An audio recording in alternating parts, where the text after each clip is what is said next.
সমস্ত ভক্তবৃন্দ সেই চরণে প্রণাম, গুরুদেব এবং সর্বোপরি ছিল প্রভুপাদের চরণে প্রণাম নিবেদন করে কৃপা আশীর্বাদ প্রার্থনা করি। তো আজকের আমাদের ভাগবতম প্রথম স্কন্ধ 6ষ্ঠ অধ্যায়। তো আজ আমরা 31 নম্বর শ্লোক পড়ে শ্রবণ করব। তো আমরা শ্রবণ করছি নারদ মুনির জীবনী, পূর্ব জীবনী, 2 জন্মের আগের কাহিনী আমরা কিন্তু শ্রবণ করছি। নারদ মুনি তিনি ব্যক্ত করছেন, তো তার মুখ থেকে আমরা শ্রবণ করছি। তো তিনি কি পেরিয়েছেন, স্বর্ণ রূপ পর্বত, সোনার পাহাড়, রূপার পাহাড় পেরিয়েছেন। তিনি আকৃষ্ট হননি যে কিছু সোনা নিয়ে যায়, তো তিনি প্রভাবিত হননি। তো অনেক জিনিস পেরিয়েছেন, বড় বড় শহর, এখানে দেবতাদের জলাশয়, স্থলভূমি অতিক্রম করেছেন, তবু তিনি আকৃষ্ট হননি যেখানে থেকে যাই না, তো পেরিয়েছে। তো আমি এর আগে যেটা আলোচনা করেছিলাম যে বিশ্বনাথ চক্রবর্তী তিনি ভজনের 5টা না 6টা স্টেপ, তো কোন গ্রন্থে আছে গ্রন্থটা মনে নেই। তো প্রথমটা যেটা আমি বলেছিলাম যে নিয়ম না, প্রথমেরটা হচ্ছে উৎসাহ, তারপরেটা হচ্ছে বুড়া বিকল্পা, তারপরেটা হচ্ছে বিষয় সংগ্রহ, তারপরে নিয়ম ক্ষমা, আর লাস্টেরটা যেটা বললাম তরঙ্গ রঙ্গিনী, যেটা হচ্ছে ঢেউ ঢেউ তরঙ্গ রঙ্গিনী। যখন আপনার মানে পূজা প্রতিষ্ঠা পাওয়া তরঙ্গ রঙ্গিনী যেটা হচ্ছে, সেটা হচ্ছে লাভ পূজা প্রতিষ্ঠা। কেউ আপনার নামে বলবে যে এই প্রভু এত প্রচার করেছেন, হাততালি, তখন আপনি ঢেউ ভাসতে থাকবেন, হ্যাঁ আমার নামে বলছে, তো খুব আরও ফাঁপতে থাকবেন, ফুলতে থাকবেন। যখন আপনার নামে এই বলবেন তখন আপনি ঢেউ ভাসতে থাকবেন। এই ঢেউ তরঙ্গ রঙ্গিনী, ঢেউ ভাসতে ভাসতে সে জলের তলায় যাবে। তো এই একটা সাবধানতা এগুলো। তো এবং গীতাতেও আমরা দেখি, গীতায় 2য় অধ্যায় 71 নাম আছে, বিহায় কামাঞ্জ শর্ম পুংসাশ্চরিত নিষ্প্রিয় নির্মহ নিরহংকার সশান্তি অগচ্ছতি। অনুবাদ: যে ব্যক্তি সমস্ত কামনা বাসনা পরিত্যাগ করে জড় বিষয়ের প্রতি নিষ্প্রিয় অহংকার মততাবোধ রহিত হয়ে বিচরণ করে তিনি প্রকৃত শান্তি লাভ করেন। তো 71 নম্বর শ্লোকে দিয়েছেন। তো জাস্ট কাল কি পেরিয়েছে আমরা দেখলাম, বড় বড় শহর, সুইজারল্যান্ড, আমেরিকা। তো আজ আমরা আসবো, তো কিছু বলছে আমার জীবনে আমি কিছু দুঃখ এসেছে, সেগুলো সহ্য করেছি। দেখুন, দুঃখ আসবে, সেটাও কিন্তু সহ্য করতে হবে। তো আমরা শ্লোকে আসি, তারপর আলোচনায় আসি।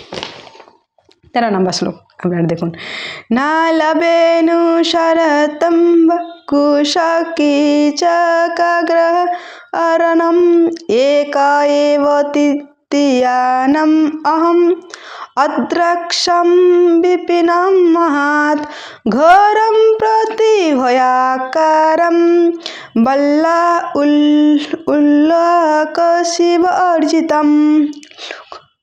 উল্লুক শিব অর্জিতম, উল্লুক মানে পেঁচা। অনুবাদ: তারপর আমি নীল, বাঁশ, সর, কুশ, লতা, গুল্ম ইত্যাদিকে পূর্ণ অত্যন্ত দুর্গম অরণ্য একাকী অতিক্রম করেছিলাম।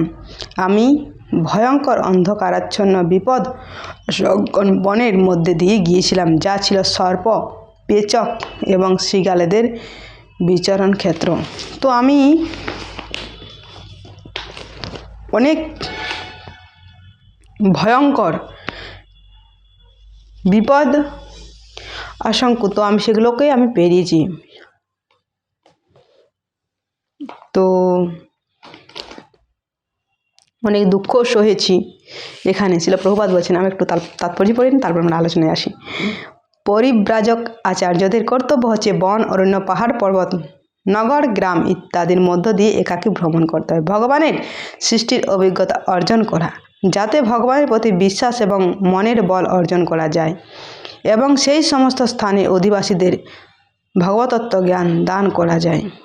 তো সন্ন্যাসীদের কর্তব্য, তারা সম্পূর্ণরূপে ভগবানের উপর নির্ভর করে তাদেরকে এগোতে হবে। তো কর্তব্য, বন জঙ্গল পাহাড় তাদেরকে অতিক্রম করতে হবে।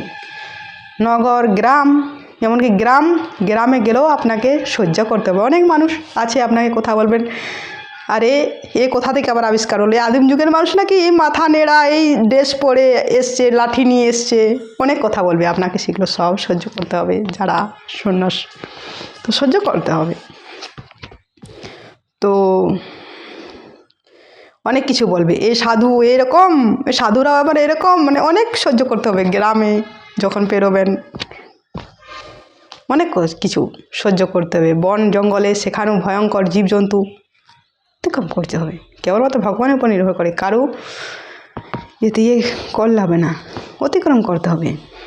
তো দেখুন, যখনই কেউ জপমালা ধরে তখনই গ্রামের লোক, বাড়ির লোক সব যেমন তাদের সর্বনাশ হয়েছে। আরে এই ছেলেটার কি হলো, কি এই বয়সে এখন থেকে মালা জপ করছে, হরিনাম করছে। আর আপনি যদি মদ খেয়ে ঘুরে বেড়ান, কিছু বলবেন না। সে মদ খেয়ে পড়ে থাকেন রাস্তার ধারে, তাও কেউ কিছু বলবে না, সবাই পেরিয়ে যাবে আপনাকে দেখে, কেউ কিছু বলবে না। এমনকি সরকারও খুব সুন্দর নামে তাদেরকে সম্বোধন করে, সুরা প্রেমিক, তো কিছু বলবে না। যখনই আপনি জপ ব্যাগ নিয়ে একটু রাস্তায় বেরোবেন, আরে এ তোমার মাথা গেছে নাকি, এই বয়স থেকে হরি ভজন, হ্যাঁ এগুলো কি পাগলামি, তো এরকম বলতে শুরু করে।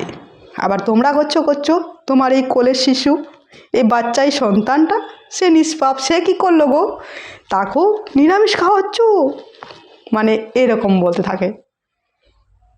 বাড়ির লোকে, পাড়ার লোকে, পাড়া প্রতিবেশী সকলেই কেউ ছাড়বে না, সে সব সহ্য করতে হবে।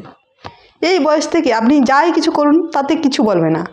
যখনই আপনি হরি ভজন করবেন, যখনই মালা নিয়ে বেরোবেন, তখনই হ্যাঁ এখন থেকে এত না, একবারে হলো বলে এরকম অনেক কথা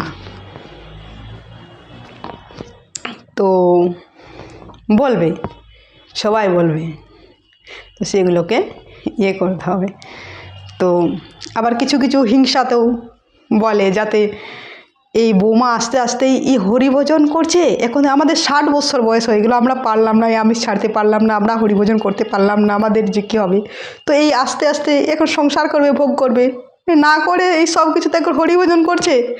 এই সংসারের প্রতি যে তার প্রতি তার অত নেই, কেবলমাত্র ভগবান। তখন আবার সে আবার করতে থাকে। তখন না এগুলো করা চলবে না। ঘরে এখন ফুর্তি করো, এনজয় করো, সংসার করো, মন দিয়ে সংসার করো। এখন হরিভজন করতে হবে না। কম বয়সে এখন থেকে কী হরিভজন করবে, কারণ তারা এত কাল পেরিয়ে গেছে, তারা করতে পারেনি আর পারবেও না। যখনই কেউ কম বয়স থেকে করে, আরে এখন থেকে করছো, এখন থেকে করো না, তখন সেক্ষেত্রে থেকে আবার যুদ্ধ শুরু করে। তো এই হরি যখনই ভজন করবে, আপনাকে কিন্তু সেগুলো সব সহ্য করতে হবে। তো সেটাই বলছে, আমাকে অনেক কিছু সহ্য করতে হয়েছে, অনেক বিপদ সহ্য করতে হয়েছে। তো আমরা আজ এই পর্যন্ত, কাল আমরা দেখব আবার কি তিনি অতিক্রম করেছেন। তো অনেক দুঃখ এসেছে, সেগুলোকেও সয়েছি, তাই না? তো আজ এই পর্যন্ত। হরে কৃষ্ণ।